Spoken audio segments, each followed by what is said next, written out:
Hello friends, I welcome you all in my YouTube channel English originator. दोस्तों, यह class BA part 1 first semester के जो student है English subject के, उनके लिए यह क्लास है। और इसमें जो पहला जो टॉपिक था वो आपका था अरविंद घोष, और ये आज का जो टॉपिक है वो रविंद्रनाथ टैगोर से रिलेटेड है। इसमें उनका जो भारतीय इंग्लिश राइटिंग में, इंडियन इंग्लिश राइटिंग में क्या योगदान था, क्या कंट्रीब्यूशन था, उसके बारे में हम आज जानेंगे। तो स्टार्ट करते हैं आज की क्लास। इंट्रोडक्शन देख लीजिए, ये आपके सामने रविंद्रनाथ टैगोर का चित्र है। So Rabindranath Tagore was a versatile genius.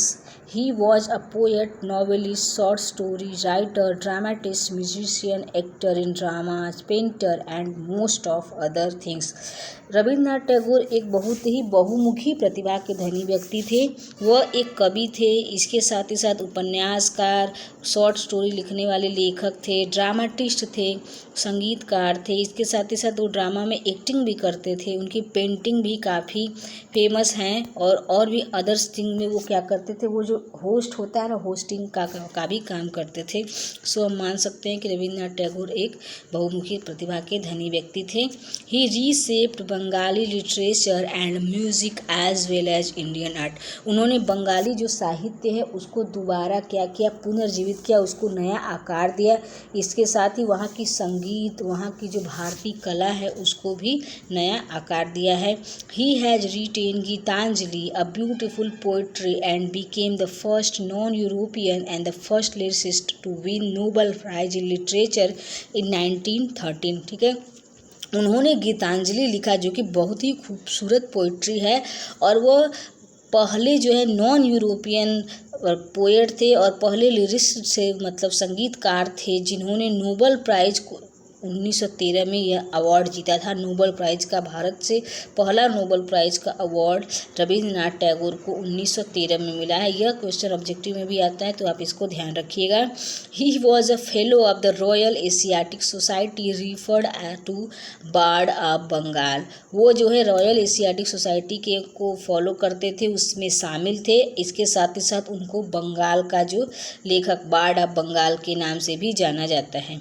His composition were chosen by two nations as national anthems.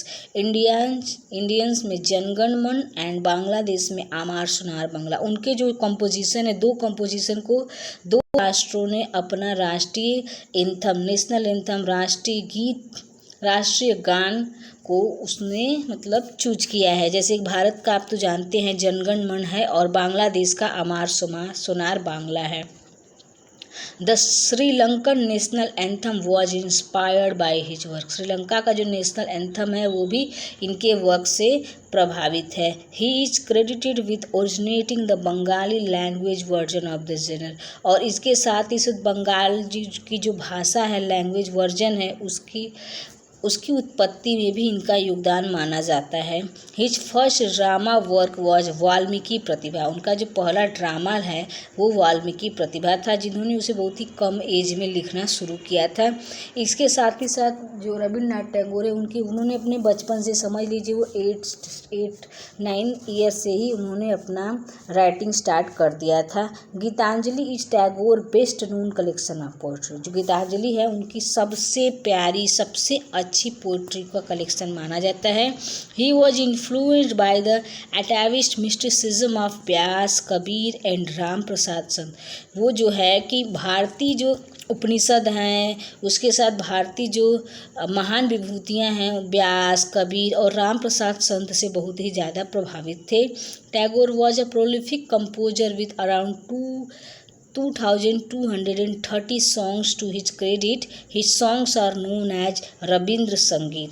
Tagore बहुत ही, क्या बोल सकते हैं कि बहुत ही विशेष कंपोजर थे। उन्होंने 2230 संगीत लिखा था, और जिसका एक कलेक्शन है रविंद्र संगीत के नाम से जाना जाता है। Indian national gallery of modern art list 102 works by Tagore in its collection.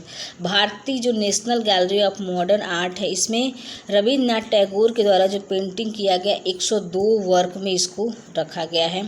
Tagore opposed imperialism and supported Indian free India. ठीक है, टैगोर जो है वो भारत में जो ब्रिटिश साम्राज्य है उसकी निंदा करते हैं और भारत को मुक्त होने का, स्वतंत्र होने की बात करते हैं। इसका मतलब ये एक सच्चे भारतीय भी हैं। इनकी कुछ फेमस वर्क है Chitra, creative unity, the crescent moon, the cycle of spring, fireflies, fruits gathering, the fugitive, glimpses of Bengal. आप इसको स्क्रीनशॉट ले सकते हैं। यह जो है उसके साथ ही साथ the home and the world, the hungry stones, I won't let you go, king of the dark chamber, the lover of god, Mashi, my boyhood days, my reminiscence, nationalism, the post office and Sadhana. ये इनके famous work है। एक बार आप फिर से देख लीजिए famous work के बारे में और इसको स्क्रीनशॉट जरूर लीजिएगा। Chitra, creative unity, the crescent moon, the cycle of spring, fireflies, fruits gathering, the fugitive, glimpses of Bengal, the home and the world, the hungry stones, I won't let you go, the king of the dark chamber, the lover of god and Mashi. आप इसको screenshot ले लीजिए।